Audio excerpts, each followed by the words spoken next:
Holly, want to come over? Holly. Sure. And tell us about how we are related to you. Yeah. So, like Jay said, my name is Holly Schreiber. I'm the Director of Science for both the Buffalo Museum of Science and Tiff Nature Preserve. And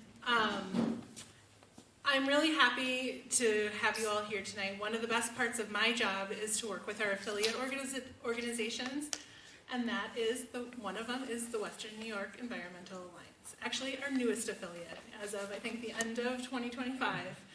So it's been a long time coming, and we're really happy to have you all as a part of our, being affiliated with our organization. So thank you, and we are really happy to host evenings like this. So thank you again. So one of the things that this means is that we can hold events in the Museum of Science and here as an affiliate. And part of our future is more events like this. This is the first event that we're holding in 2026. We want to do a lot of community education, community organizing about issues that are important to us. Just to give you a little history of who we are, the Western New York Environmental Alliance has been around for about 15, 18 years, and we've come together for all those years to host community events, bringing organizations around environment together to figure out what we need to do both in the political world, government world, the educational world. And so we are continuing on that path. About 8 years ago, we adopted a concept, which is this is going to be our decade of biodiversity. And so for the last 8 years, a lot of our programs have been about biodiversity. Native plants, birds, a lot of native plants, a lot of design, a lot of community engagement. And we have recently found ourselves in a position to be working with the new City of Buffalo administration, who is very friendly to these kinds of ideas. Sean Ryan, who has been a friend of mine for a long time, is a birder. He understands conservation, and one of the things that we're focusing on is water. Every day, water is the bottom line, the first thing to think about. And every time I've ever talked to Sean, he goes, well, what's going on with the environment? Water. Let's think about our water. You're going to learn a lot about our water tonight. Now, we have started working to create planning for what we're calling a resilient city, a resilient community. And what does that mean? Resiliency, sustainability, they're all kind of similar words, and they mean making communities work for everyone so that we have a quality of life in the future. And it involves economics, it involves society and culture and justice, and it involves the environment. The environment is the bottom line. So this work that we're doing now focuses on creating a resilient city. Creating a nature-friendly community is the architecture that we're working on right now. And out in the hallway out there is a little one-pager that talks about our project. That part of what we're doing is creating a nature-friendly community partnership, Buffalo Nature Friendly Community Partnership. And we're looking for you to be aware of it. If you're part of an organization, we're looking to recruit you to help us do it. It's simple. We believe that bioregions and ecology rule. There's like 4 statements that are as general as that. We're going to work towards things like lights out policies, native plants policies, the right kind of design and landscaping policies, and social justice stuff. Anyway, that's who we are, and that's who we are in 2026, and this is the first program in our series of educating ourselves about some of our big problems. And one of the biggest problems, if not the biggest problem, that faces our society, our community, is the state of our water as it involves a lot of things, microplastics. Microplastics are there in such abundance that we're one of the most densely contaminated places on Earth. Right? You've heard of the Pacific Garbage Patch? We've got more density of microplastics out here, and I'm sure Sherry's going to talk a little bit about that when she talks. We're in a tough position. Right over there, 100 yards, 200 yards, is our lifeline to the future. So, Sean says to me, what's going on with the police today, Jay? I go, water. Let's talk about water. What's going on with native trees today, Jay? Let's talk about water. What's going on with the birds today? Hey, Sean, let's talk about water. Let's start there. Let's talk about our creeks, our watersheds, our water. We're gonna learn a lot tonight about our water. So, Sherry, you here? I can't see you. Did you disappear? Where'd she go? She probably left. She's doing a little tech check with another computer just to make sure she can run her presentation. But she's coming. I will introduce Sherry in more detail after the film. This water, ripples of plastic, it'll blow your mind. I don't want to say more than that.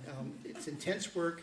It covers her work and a lot of other people's work, but she's one of the principal actors. Actor, I use, literally. Voices. Yes. All right, John, I guess we're ready.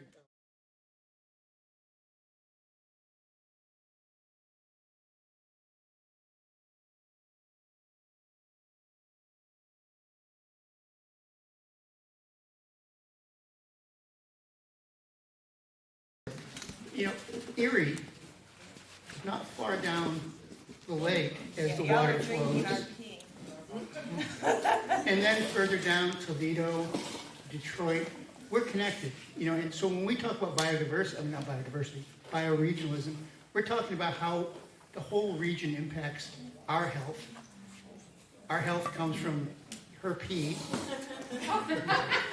That's where our water, that was your description. That's where our water intake and the microplastics that may or may not be part of your waste products. So anyway, Dr. Sherry Mason, Sam, you know who she is, you just saw this.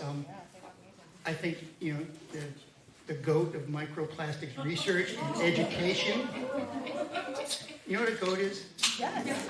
Okay, if some people are saying, oh no, greatest of all time, come on, right? Sherry?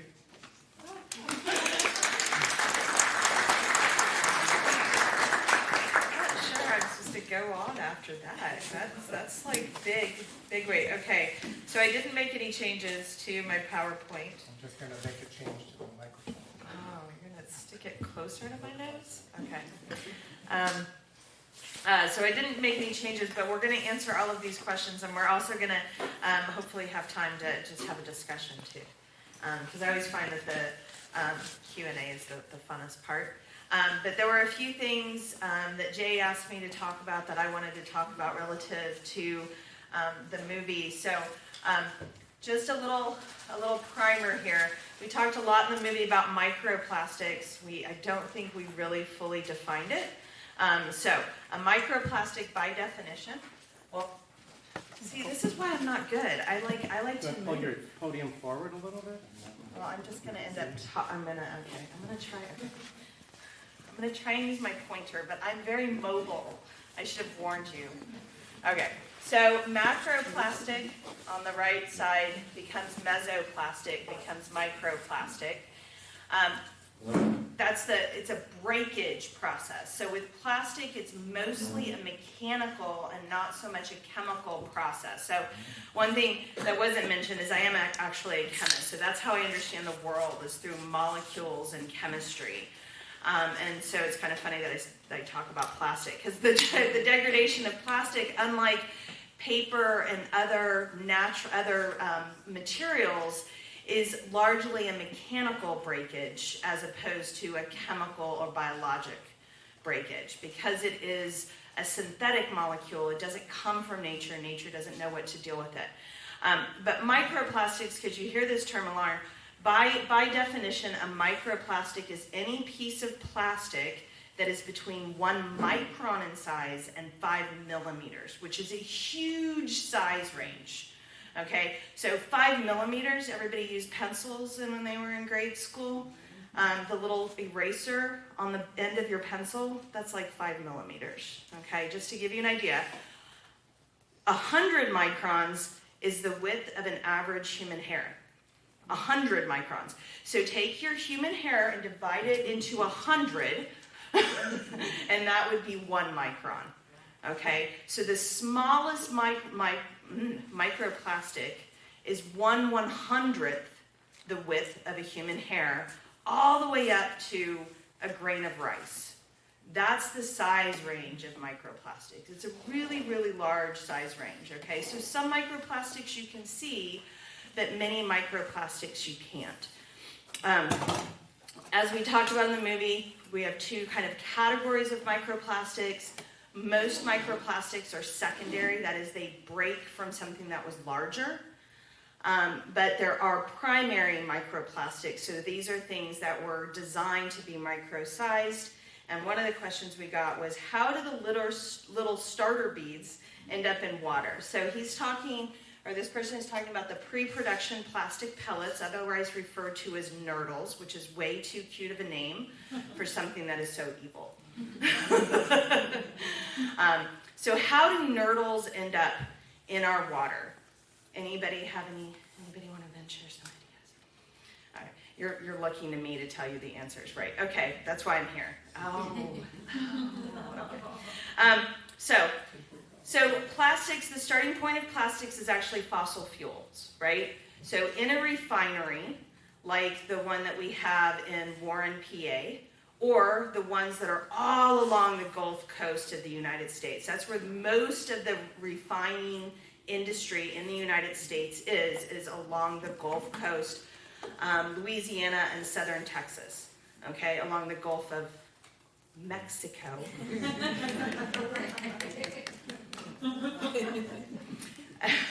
So we had a lot of refining happening down there. And plastics actually started kind of ironically as kind of a beneficial use, right? So we're refining, this is World War II, we're refining all of these crude oil to make fuel for the jet planes and for cars, right? And then you get all of this byproduct, the stuff that couldn't be used for fuel. And let's find another use for this. And better living through chemistry, we turned it into plastics. So a lot of the initial plastics were like this side product of, World War II. It was a beneficial use. Let's find a use for this waste material, and we turned it into plastics.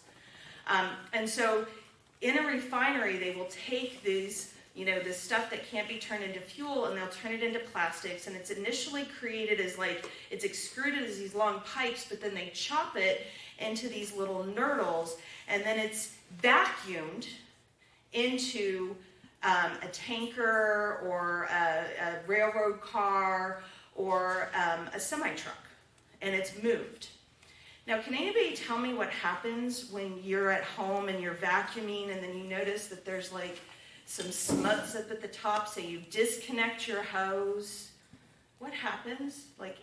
You disconnect, you turn off the vacuum, you disconnect your hose. What happens? What falls out of that hose?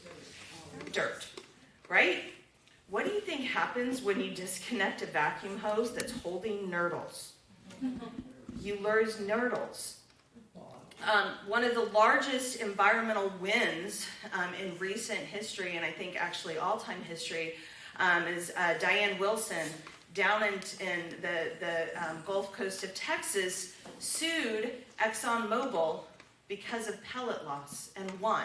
A lot of money, of course, they haven't paid, it's been litigated, and they continue to pollute. But she did technically win.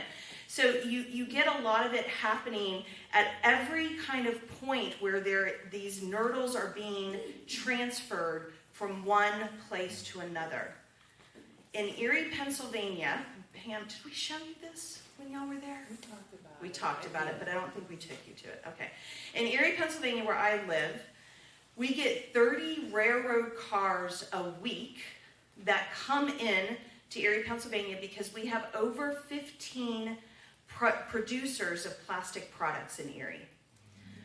If anybody here buys Tide, we make the container that your Tide comes in Erie, Pennsylvania. If you use certain types of deodorant, Secret, we make that plastic Secret container, that's manufactured in Erie, Pennsylvania for Procter & Gamble and Johnson & Johnson, right? There's a lot of plastics manufacturing that's happening in Erie, Pennsylvania. So we get these 30 railroad cars, and at the bottom of each one of these railroad cars are 4 ports. Every railroad car has 4 ports. 30 times 4, let's do some math, 120 ports. And underneath, what they're doing is they hook up a vacuum hose to that port, and they vacuum it into a semi-truck, and then the semi-truck takes it to one of the facilities. Underneath every single one of those ports is a pile of nurdles. And you know, when it rains, there's a storm drain right over here. And that storm drain discharges into Mill Creek, which you saw in that movie. That nurdle that I picked up, and I mean, it was hard to see, but it was like confetti. You know, if you're looking at all that trash, all of that white confetti that you saw, those were all nurdles. Millions of nurdles that are washing off of those railroad cars. Recently, I had a documentarian who came to visit. I love to take people on trash tours of Erie, Pennsylvania. I get really good reviews on Yelp. And I had never done this, but he was like, well, let's follow one of the trucks. And I was like, oh my God, that's so brilliant. Yes. So we went to one of the largest manufacturers in Erie of plastic stuff is Plastech. And we went to one of their locations and trespassed. One of my favorite things to do. Because I knew that transferring from that semi-truck to the silos, they also use that vacuum hose. And I cannot describe to you, the whole parking lot was just filled with nurdles. They were like under the silos. They were like transformer boxes, and they were in the crevices of the transformer box. And again, it's like up on, not like a high hill, but everything is graded so that it slopes to a storm drain. And so he filmed, just the rolling. This was just a normal kind of windy day. It wasn't even raining, but you could imagine if it was raining, you could just see all of the nurdles rolling and cascading into the storm drain. And that's happening everywhere, right? And then you have spills. So there was a huge spill moving across the oceans of all of these nurdles in bags.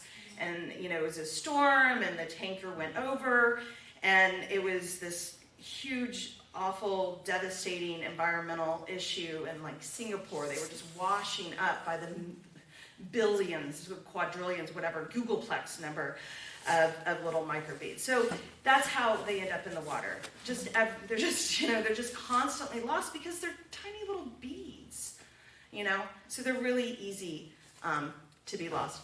Oh my goodness, this was supposed to be fast. And Sorry. If anybody wants to look around here in North Tonawanda, there's a plastics plant, and if you go to Niawanda Park, it was a bunch of teachers, I want to say about 5 or 10 of us, and we tried to find, they gave us 10 minutes. Yeah. To try to find as many Nurdle nurdles as we Patrol. could. I was the winner, I got 92 pieces in 10 minutes, and that was just me. What was the name of the park? Niawanda. Niawanda.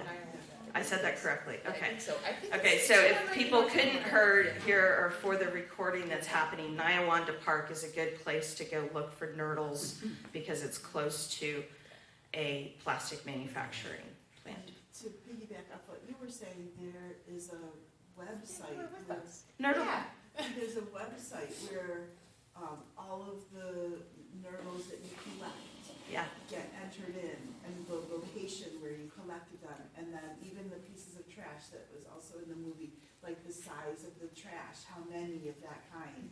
Yeah. That's also entered in, so you can kind of see Yeah. where it collects. Yeah, there's lots of, the Ocean Conservancy runs the International Coastal Cleanup every year, but, and then there's people that collect that data throughout the year at other ones, and then Nurdle Patrol, which was started actually by Dan Wilson, speaking of. So, there you go. Okay, so, long-winded response there. I'm gonna be faster. Okay, I came back to this because I wanted to tell you about this other word that you're probably gonna start hearing more of, and that is nanoplastic. So plastic continues to break into ever smaller pieces until basically you get down to the molecular level. And science is getting better at detecting, and so now you're gonna start hearing about nanoplastic. So a nanoplastic is smaller than a microplastic. And it goes from 100 nanometers up to 1 micron is a nanoplastic. And the reason for the 100 nanometer bottom of the size limit is because once you're down to that size, you're basically at a molecule, right? So you go basically from the molecular size range up to 1 micron, that would be considered a nanoplastic. Anything that is smaller than that 100 microns, basically the width of a human hair, that will make its way across the gastrointestinal tract and be carried in your blood and end up in all sorts of places within your body. So when we filmed the movie, which I need to take a minute to just give a shout out to Chris Langer, who filmed that movie. That was his COVID project. That's why you saw us wearing masks.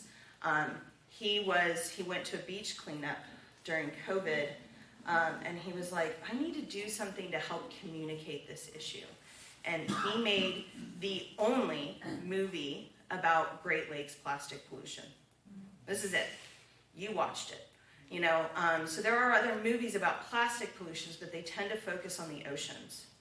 And I, as somebody who does freshwater, I get so frustrated. I'm constantly like the one person in the room that's like, this is also affecting the water that we drink, that we need for, you know, life. Can we also talk about that?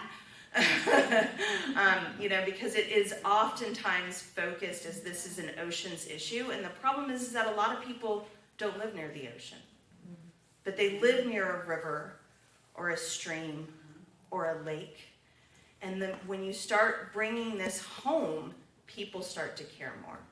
And that's why, to me, this movie is so important. And Chris did this completely out of his own pocket. Yeah. All of it out of his own pocket. And he did it over, 2-3 years, a lot of filming, a lot of driving, a lot of interviewing. And he did all of that, staying in hotels, all of that, all of the equipment, the drones, all of that out of his own pocket. So huge, debt to Chris Langer for making that movie. And then I say this, and then I'm bringing up this image of how microplastics have now been found.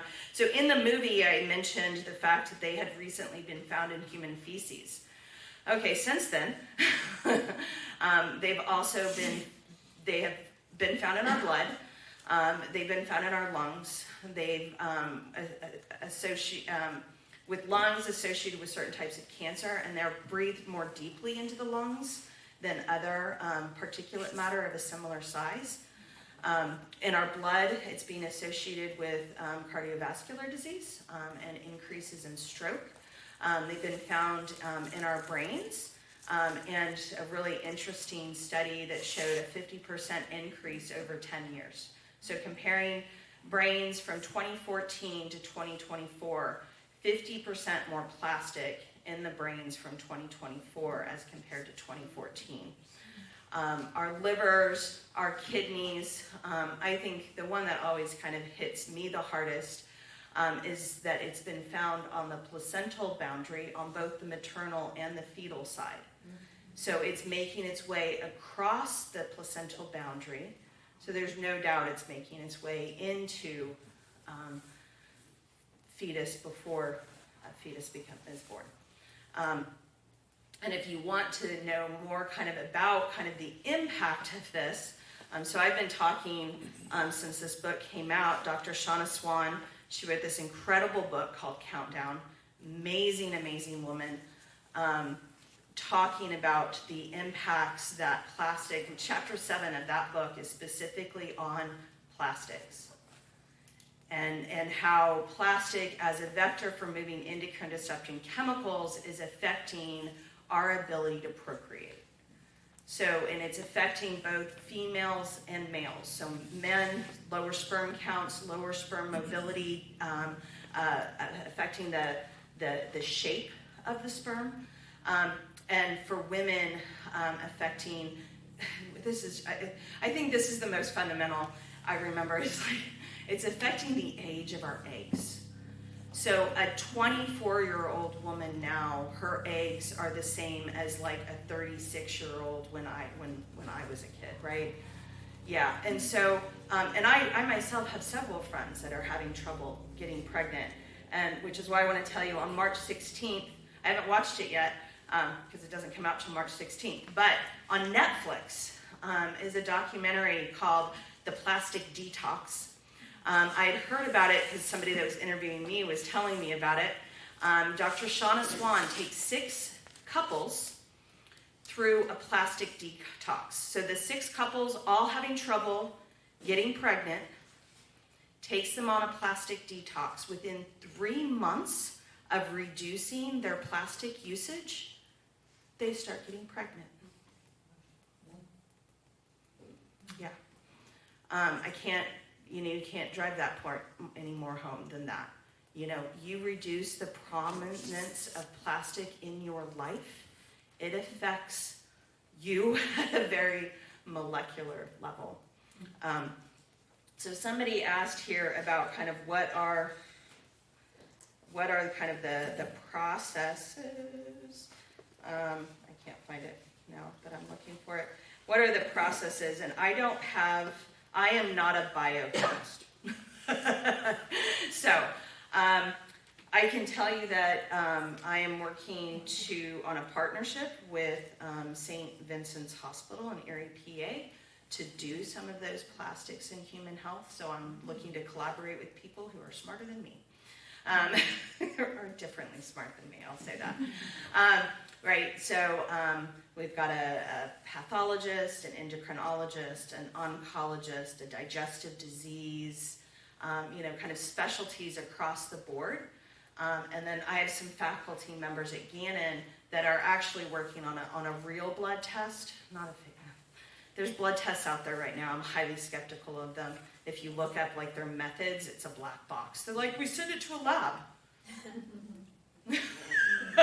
Awesome. But I have a colleague who is developing proteins that can actually latch on to particular types of plastic. So we have a protein that will latch onto polystyrene, polyethylene, polypropylene, and then you can do an immunoassay to see if you have that plastic in and how much plastic you have. So anyway, so there are, I don't have all of the answers, but I can tell you, that I read the studies, I read the abstracts of the studies, because again, I don't like biology. They use lots of words that I find confusing. But I can tell you that it is being found throughout the human body, and I think there's little doubt at this point that it's having impacts on us. So we talked in the movie, we talked about, the Great Lakes. This is the information, this is the data, like in all, right? So even at the very start of the Great Lakes chain up in Lake Superior, we're already finding an average of 30,000 particles of plastic per square kilometer. As we follow the flow of water, it increases with Lake Erie and Lake Ontario having noticeably higher levels. I think you see that dramatic increase from Huron into Erie because Erie is the most populated of the 5 Great Lakes, right? And so you see a dramatic increase when you go into Lake Erie because of that. And then of course that only increases once that water flows into Toronto. I know that these numbers are awkward, so just to put this in perspective, when you account for this, and these are just surface floating plastics, I should also mention that. So we actually see higher concentrations in the sediment, but these are surface floating plastics. Each one of the 5 Great Lakes has between 1 and 5 billion pieces of plastic across the lake surface. Jay asked me to really kind of talk about Lake Erie focused, and to me, so there's 2 things that I wanted to do, and this is one of them. So Matt Hoffman, who you saw in the movie, a great modeler, I wanted you to see his model for plastic within Lake Erie. So what is happening here when it starts, there's no plastic, and basically what he's accounting for is 1, there's a flow from here on, and 2, mismanaged waste. So you see it coming in from the sides, and then it's being moved by currents.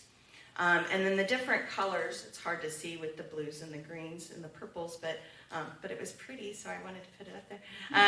The different colors, as you go from the green into the purple, it's sinking a little bit. So this is trying to also show you the fact that as plastic is out in the water, organisms will live on the surface of the plastic, form colonies, and that will increase the density and cause it to start to sink.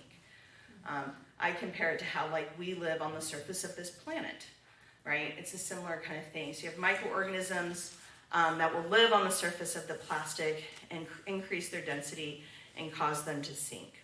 And so that's what you see with the blue. So you will see that there's a huge amount, a kind of a current that flows along the south shore that really, and you see it more when it starts. You can see a lot of the plastic moving along the south shore, and this is going through the year. So you do get let's see if I can start it again, maybe. You do get a little bit of a gyre kind of formation in the central basin because of Long Point. It causes this kind of, it's a temporary gyre, unlike the ocean. So the oceans, you have permanent gyre formation from ocean currents. And so ocean currents will swirl, and then you have these high pressure air systems that literally push on the water, and it creates a toilet bowl effect. And so every ocean has a gyre in it. So there's 5 gyres in the world. North Pacific, South Pacific, North Atlantic, South Atlantic, and Indian. So those are permanent gyres. Within the Great Lakes, we get seasonal gyre formations that form because as we get the temperature changes in the water, you'll have these different currents that will flow. And so you kind of see that gyre formation during the summer, and then it starts to kind of dissipate, and so you kind of get it spreading out more like a smog as we go into the winter time. You'll also notice that kind of as we go along in time, you'll see more of it moving towards the Buffalo area. And again, a lot of it along the South Shore, keeping in mind that all along the South Shore of Lake Erie, we have water intakes for our drinking water. So, Heard your point. yeah, One year. yeah. I've been trying to get a map of those. Apparently it's protected data.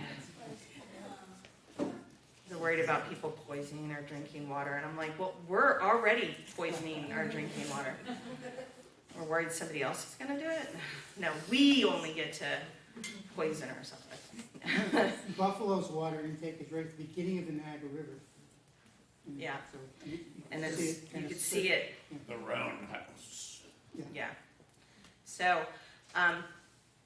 the other point I wanted to make, I wanted to reflect back on this data, and really this data, because up here in the corner, I put the sources of this, and it makes it look like this data is from 2020 and 2021, right?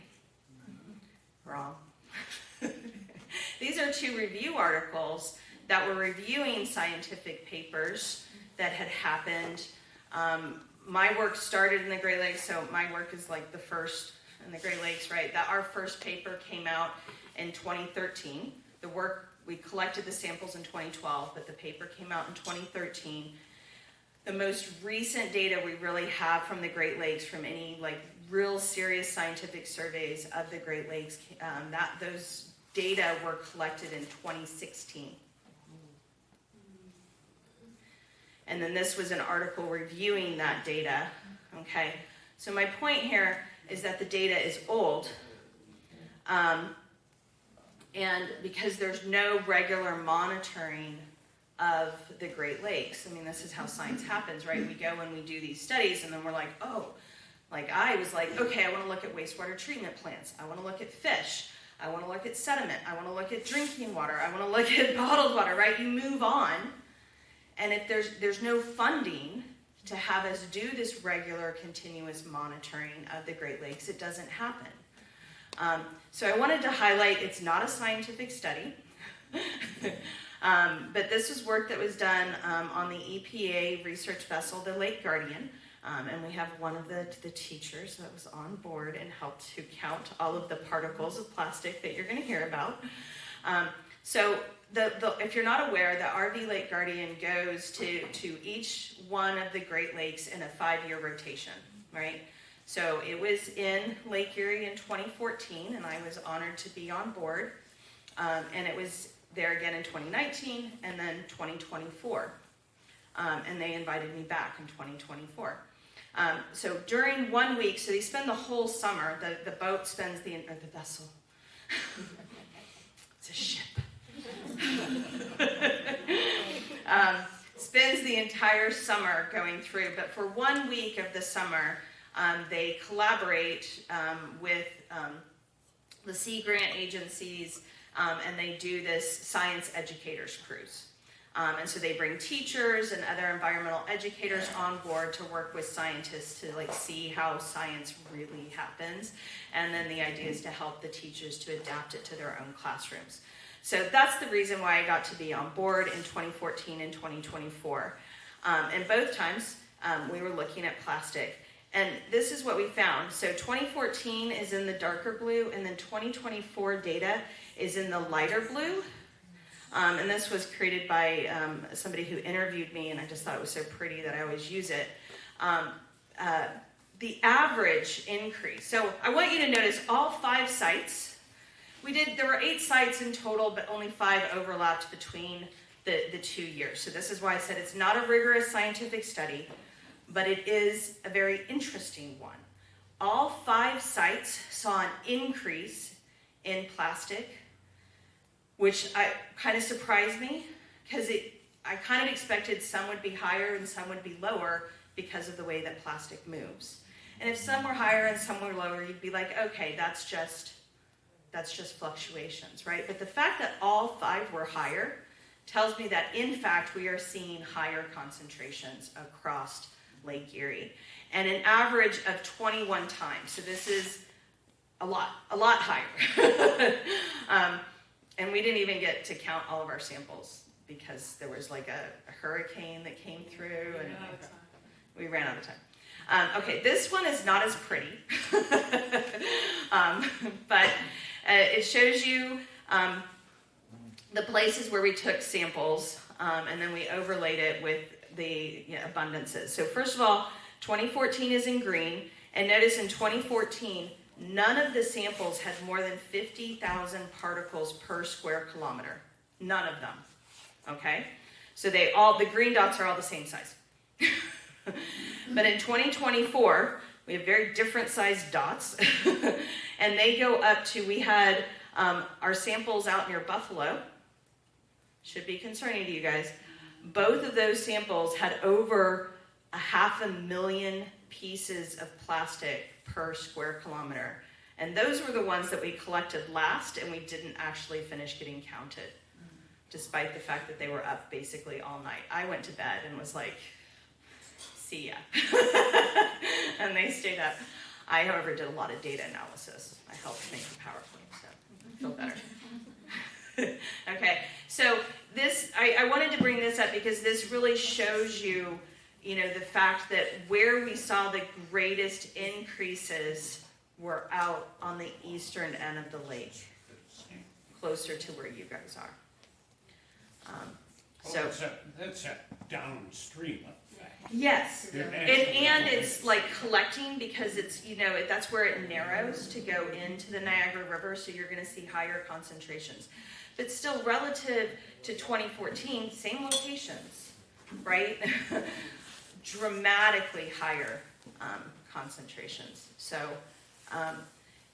the point of this being that we need to be doing continuous monitoring for microplastics within the Great Lakes, especially because we do use this as our drinking water, but we also eat fish out of it and recreate on it, right? I mean, we use it for a lot of things.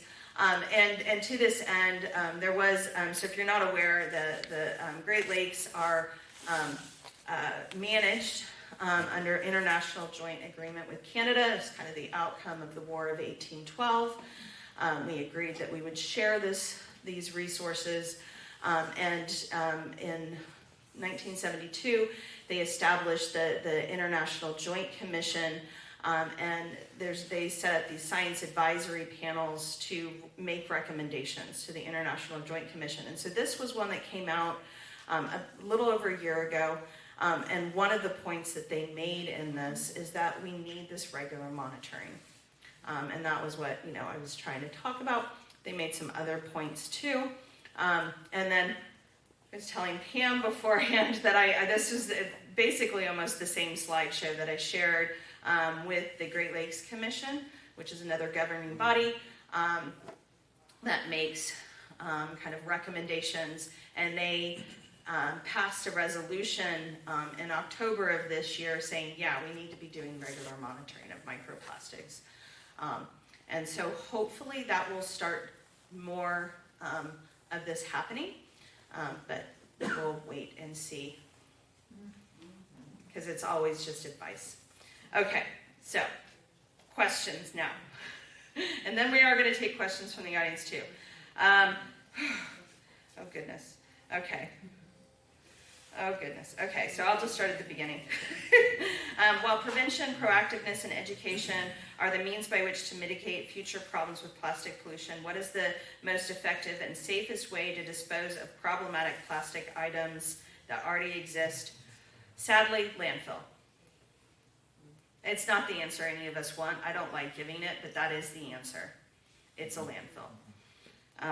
So try not to use it, and then we don't produce waste that has to go into a landfill. But that is, burning it is a really bad idea, especially when you're talking about problematic plastics like polyvinyl chloride, PVC, or polystyrene. These are the two plastics that they basically can't be recycled.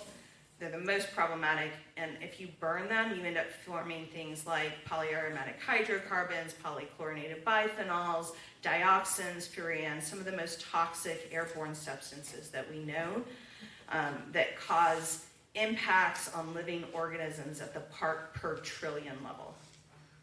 So really, really bad. So let's not burn them. Incineration is not the solution. Unfortunately, landfilling is probably the best.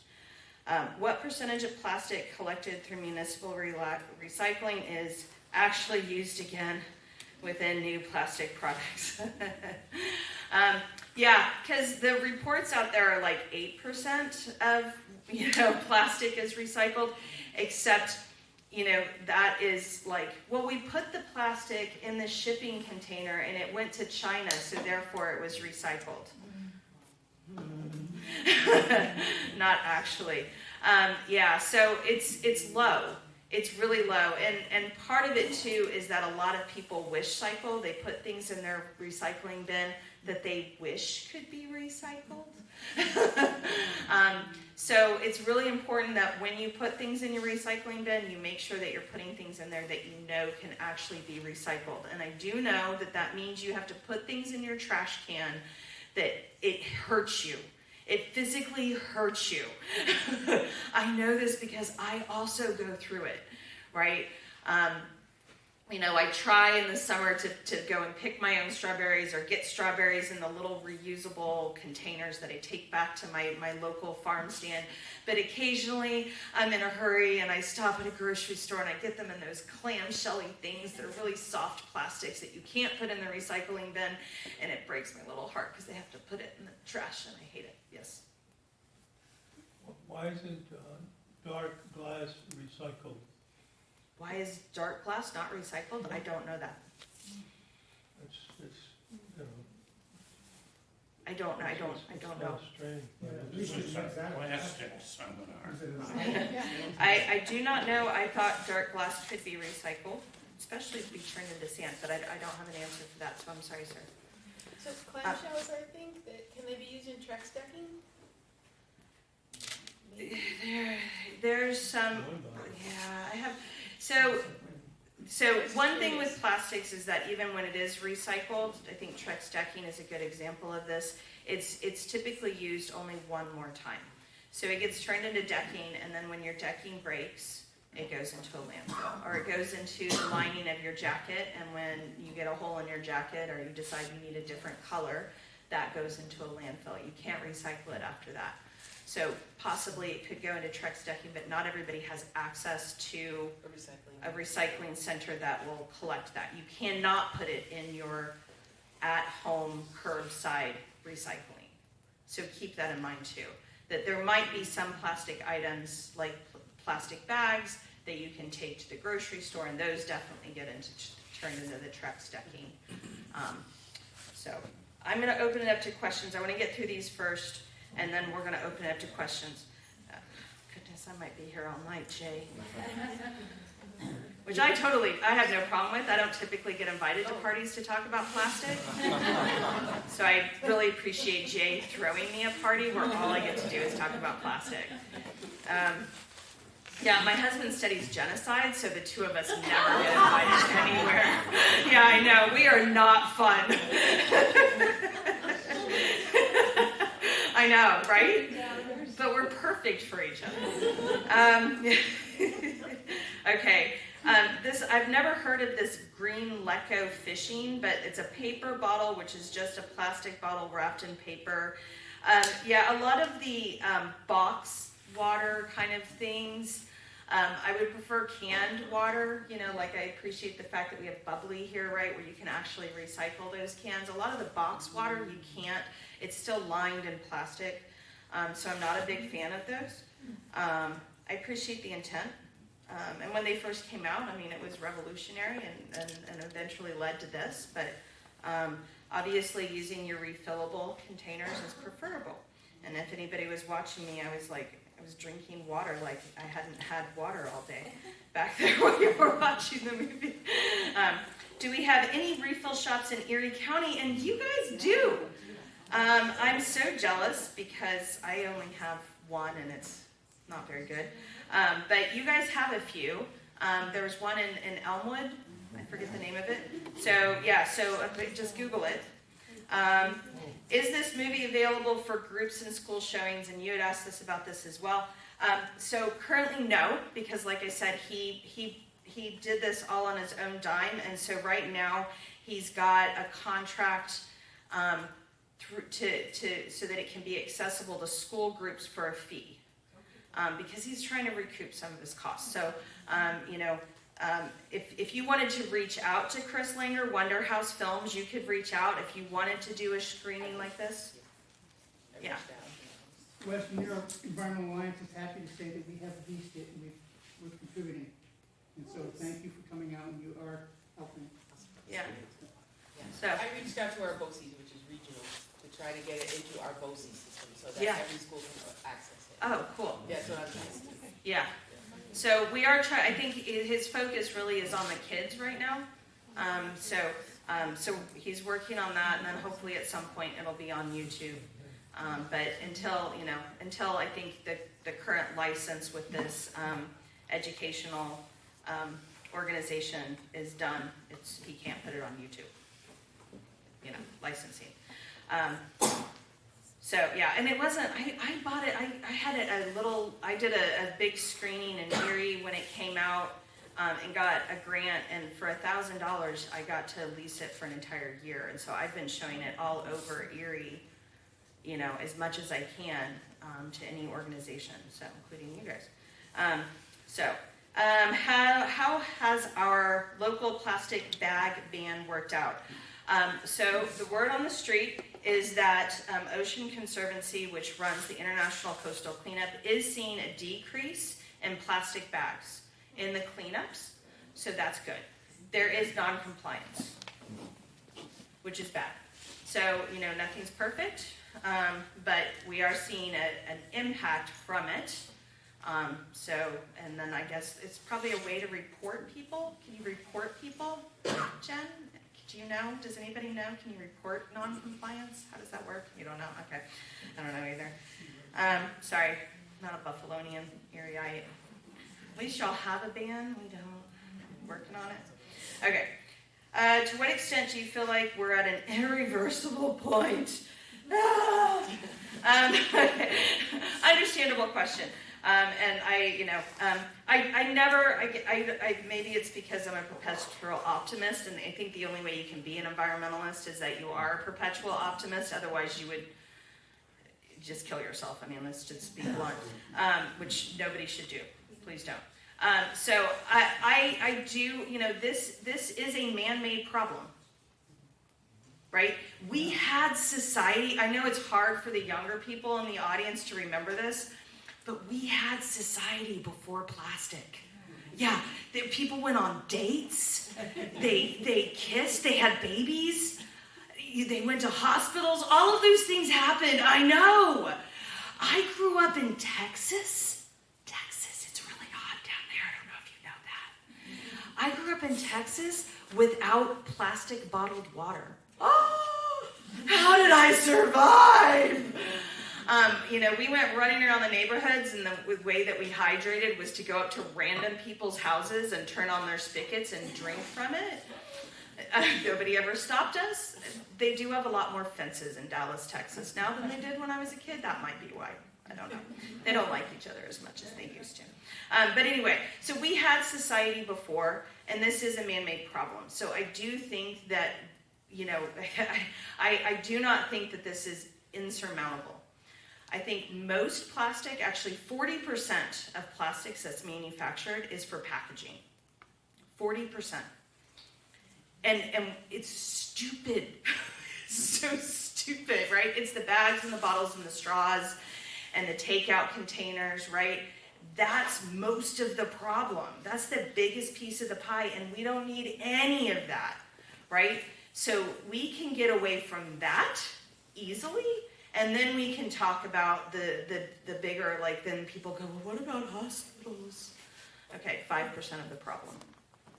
Which also should blow your mind, because if you've ever been in a hospital, I had to have my gallbladder out in October. Oh my God, so much plastic.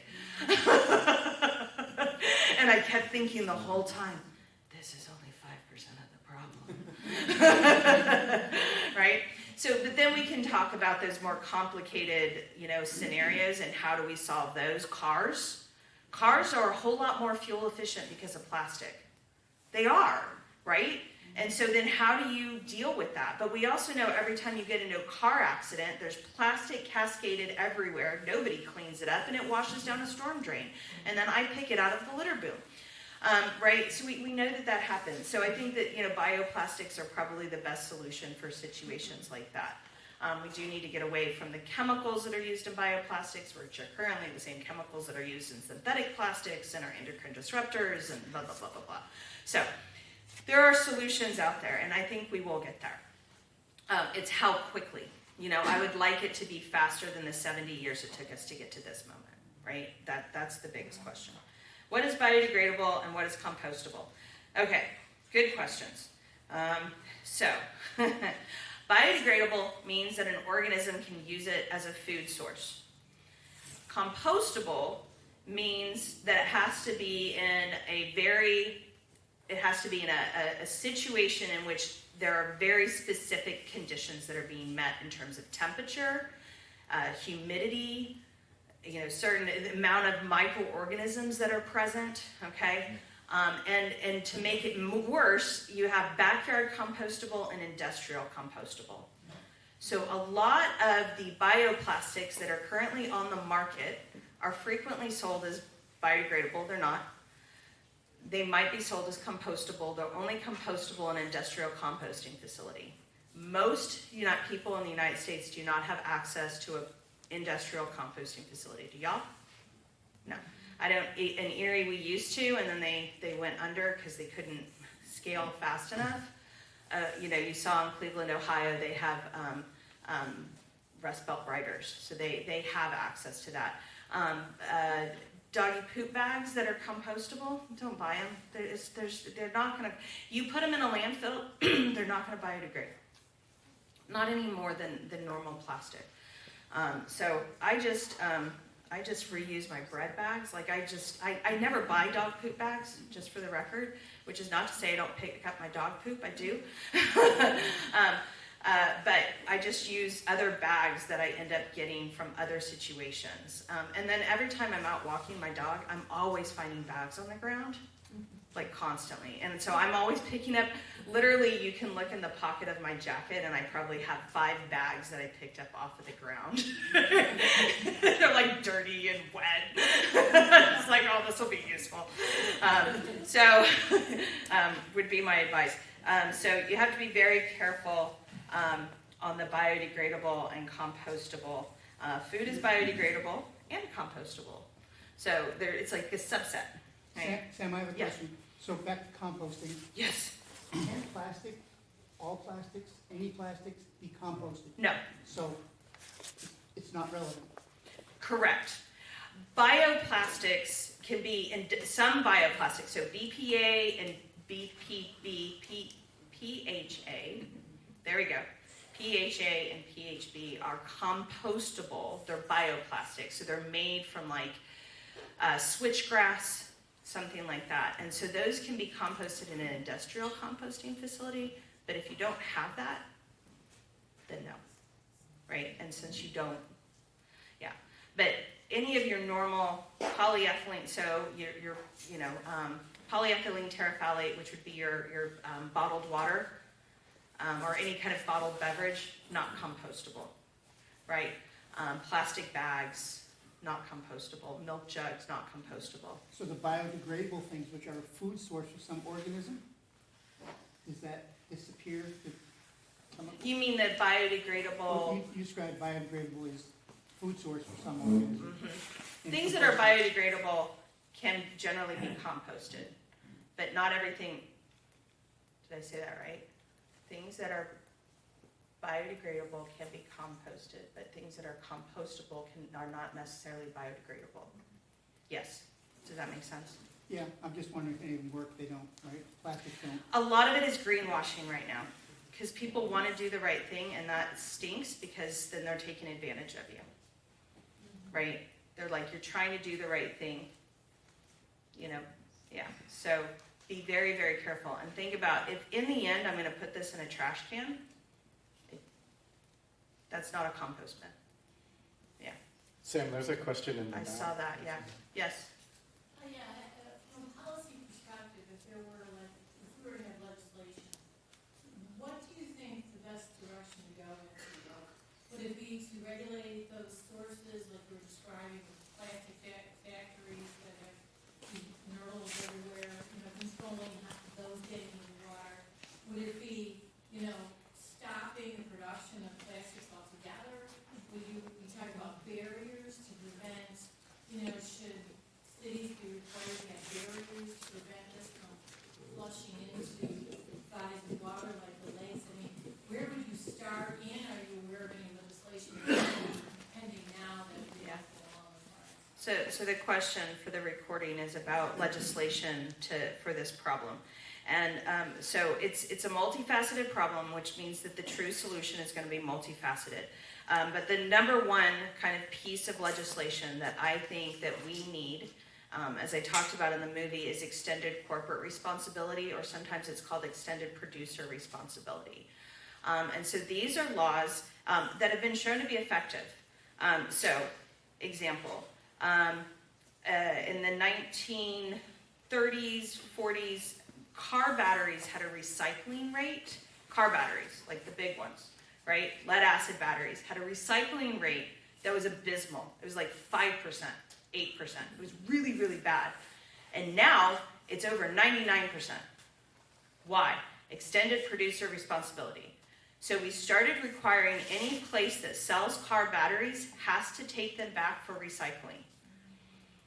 So when I talk about this to people, they're always like, well, then they just, if we charge them for the plastic that they use, they're just going to pass that on to the consumer. You are charged $1 every time you want to get a new car battery. That's it being passed on to the consumer. So I just want you to keep that in mind. So the way extended producer responsibility laws work is that if you are a manufacturer of some kind of plastic product, you are charged for the plastic that you are making, that you are using. You are charged more if that plastic is something like PVC or polystyrene that cannot be recycled. You are charged less if it's something like polyethylene terephthalate that actually has a decent recycling rate. Still can only be recycled 1 or 2 times, never will be infinitely recyclable, but you're charged less for using a plastic that is more recyclable than a plastic that is less recyclable. And what you're doing then is you're using the market to get the outcome you want. One of the issues we have with recycling of plastics is that there are thousands of different plastics. You cannot wrap your head around how many different plastics there are. I know if you look at the codes on the bottom, you see numbers 1 through 7, and you think there's 7 types of plastic. No. Category 7 is an all-inclusive other category that includes a whole suite of them. And then on top of that, you have companies that are now making multi-layer plastics. So it's polyethylene with polypropylene with PVC. It's like every layer is a different type of plastic. You are never going to recycle that. It's impossible. Okay? So what you're doing is you're pushing the market. You're using the market. You're like, okay, we live in a free market economy. Fine. Right? This is the economy that we have, but you're using the levers that you have access to get the outcome that you want, which is using less types of plastic and using plastics that are more easily recycled, and then also encouraging them to switch over to plastics, away from plastics, to things like glass and metal where those options are available, right? So I think that's the #1 kind of legislation. I'm stepping up to the microphone to model the further questions that may come from the audience, and also to mention that we do have to clear out before too long, so the plastics party may have to move to another location.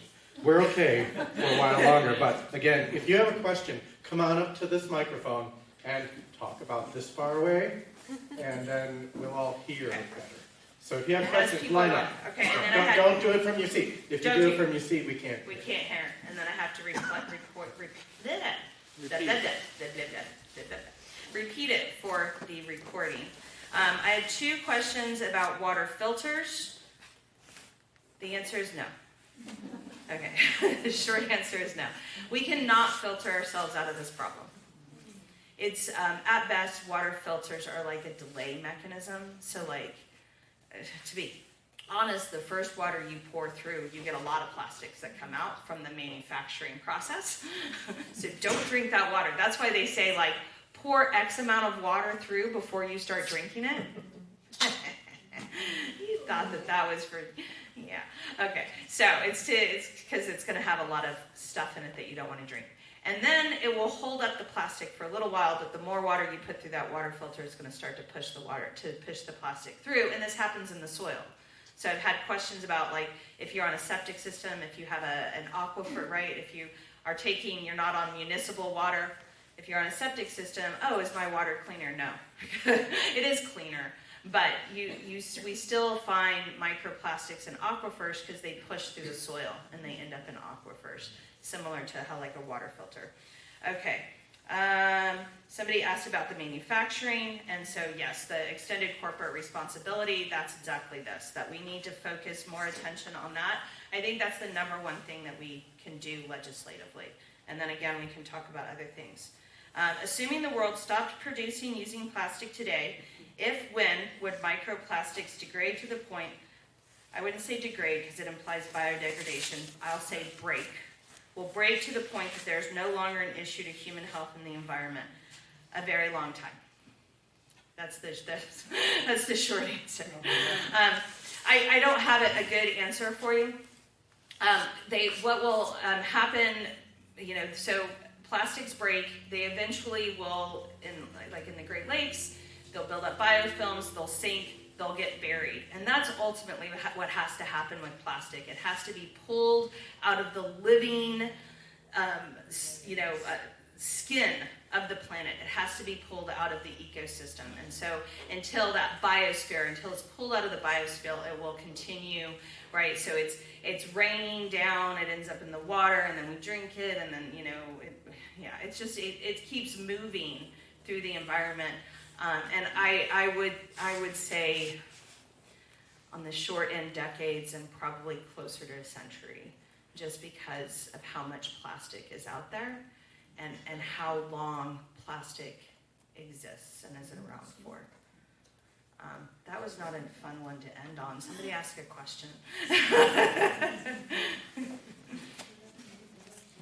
do want to say I have it in there. What if we modeled stepping up to the microphone? That's what The microphone. There we go. I've got two comments. First, to answer this gentleman's question, according to the interwebs, dark glass, which is amber, brown, and green, is highly recyclable and can be processed into new containers as it is often used to protect products from sunlight. Yeah, that's what I thought. So, yeah. Tell that to the West Seneca Sanitation Department. Well, glass is having a recycling issue right now, not because it's not recyclable, but because you have to transport it very long distances to get it to a place that can actually reuse it. And so because of that, so if locally you have a place that will take clear glass and turn it into like windows, then they'll collect clear glass, or they'll use it as landfill cover. But oftentimes the issue around glass recycling is more about infrastructure than engineering. Yeah. They don't want to pay to ship it. Well, it's heavy and it's expensive, and they're not, there's not, and so this is the problem, right? We've shifted from glass into plastic, and what we really need to do is shift back. What we really need to do is I need to become the trash czar of the United States and create an infrastructure that we can be more sustainable. I don't think our current person is going to do that, though. I used to ask Biden. He still didn't do it. Then back to your comment about professional composting places. Yeah. In the city of Buffalo, we have Farmer Pirates Compost. Yep. That was a pilot project that I actually got into, and now they're expanding to everybody. So you can sign up and get on their little waiting list, and they'll get out to you.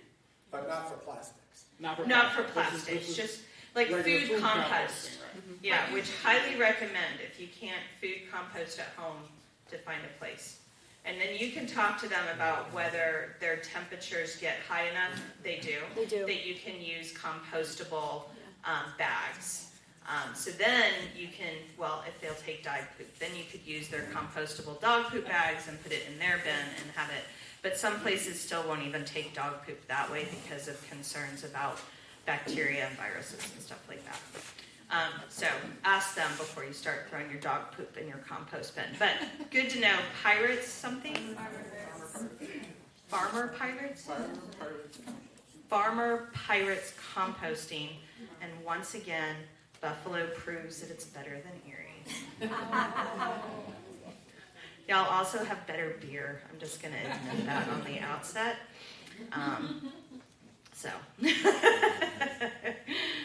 Okay. Lake Erie has had a big problem with zebra mussels, but one thing they've done is they've really clarified the water by filtering all those things. But then the fish are eating the zebra mussels, and is there any way that kind of biological assistance can work for us at all? Yeah, so the zebra and the quagga mussels have cleared the water of planktonic organisms, which are the base of the food chain, and that actually had huge impacts on our fish populations because the fish need the plankton, and so without the food, they were dying.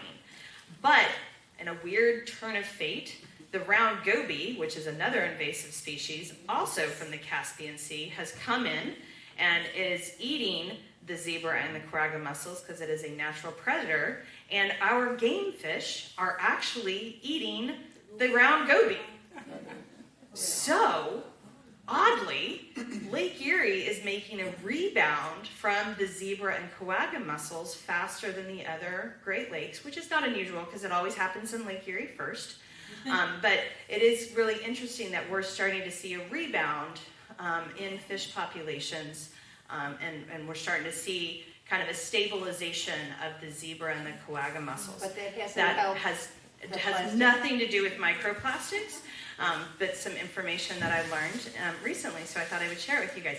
Okay, with regard to microplastics, so there are organisms that can use plastic as a food source. They're very few and far between. And so this is why plastic is not considered biodegradable out in the environment. So, paper bag within weeks has completely, what we say, mineralized. It's gone back to carbon, nitrogen, and oxygen because there are organisms in the soil that can use it as a food source. That doesn't happen with plastics. There are some organisms that can, and they have also bioengineered some organisms. Now, the reality is, because every time one of these happens, and there's a news story about it, everybody tags me in their Facebook post about it, and I have to go and explain why this is not a solution to the issue of plastic pollution, because it's always touted, oh, they found a mushroom, it eats plastic, we're saved! No, we're not. Okay, so organisms tend to be very picky on what they eat, right? It's like your grade schooler, right? Like all they want to eat is pizza. Like they don't even think broccoli. What? No. And so microorganisms are the same way. They tend to be very, very picky on what they'll eat. So you find like this mushroom that'll feed on polystyrene or something, right? It'll feed on one type, but it won't feed on all of the types. And the problem is that out there you have all of the types. So for that organism to be useful, we'd have to be able to pull all of only the polystyrene together and then put this organism to work on it. Well, that's the exact problem we're having with recycling, is that everybody puts all of the recycling in the bin and we have no way of separating all the different types of plastic. So therefore, we can't get all of the same type of plastic together. So therefore, the microorganism is not useful at all in any kind of real way, So there might be situations in which some of that, they're inoculating certain the sludge within wastewater treatment plants to help to decrease the amount of microplastics being released by wastewater treatment plants, but it's very special conditions and situations. It's not, that is not the solution, right? Extended, if we were like to rank them, right, it is a solution, but it's not going to be up at the top. It's not extended producer responsibility. It's going to be much lower in the list. Thank you. Yeah.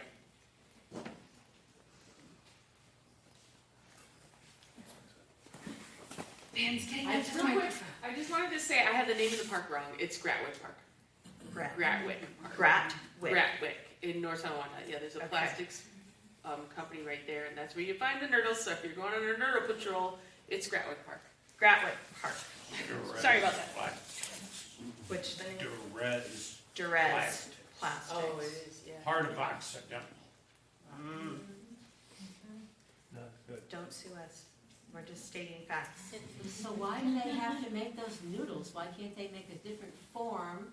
The nurdles? Yes. Why did it's cheaper because you can pack more of the plastic into a shipping container if it's in those little, pellets than if it's the pipes that they initially come out. So they come out as these like pipes, right?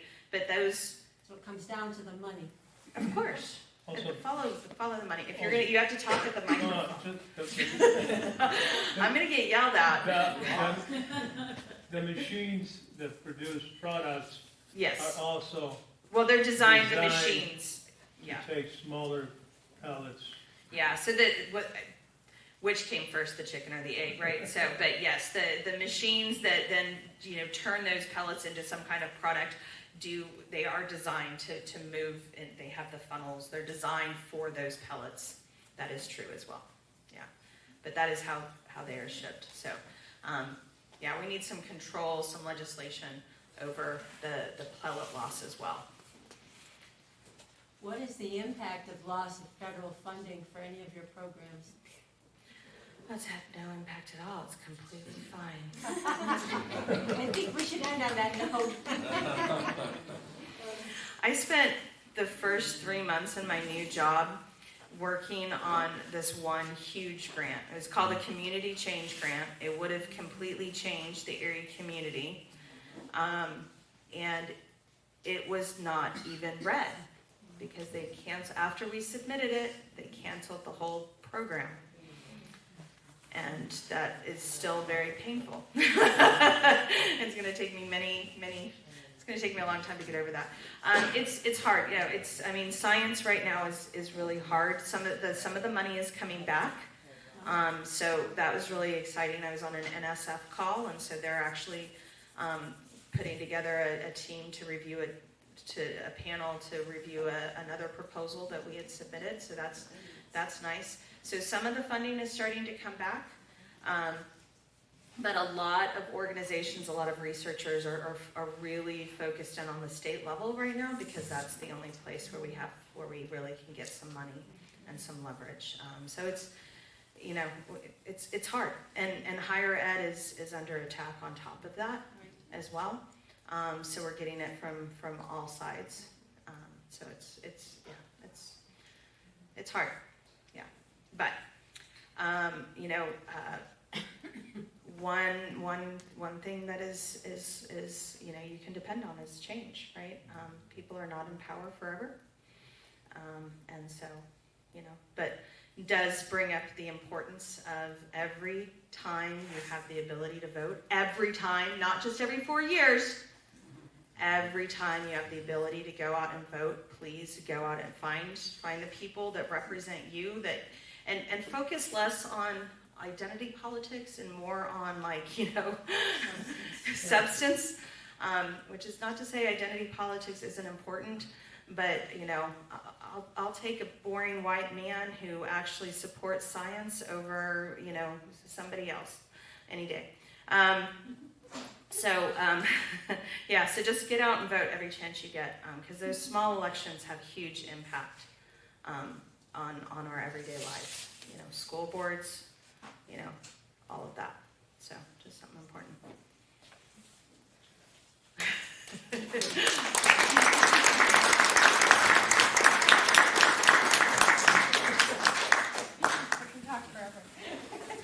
Dr. Mesa Hadelson, thank you again, all of you. If you want to know more about her work, there are a couple of handouts that are up on that table back there. One of the things she's trying to do is create a laboratory. She's working very hard on that. And testing is what's got to happen out of that laboratory. There aren't many laboratories doing it. Every place needs testing. Urge your communities to test their water. You can get in contact with her to figure out how to work that out once your thing gets built. Listen, Durez, you mentioned Durez. Somewhere back there. Love Canal? Durez? Yeah. Well, the rest is North Tonawanda. Love Canal was Yeah, but hot again. they contributed. Yes, no? Okay, well, anyway, thank you. Be careful if your car is out there. One more question about getting Sam as your nickname. How did that came about? Oh, it's from my initials. So that's why I go by Sam.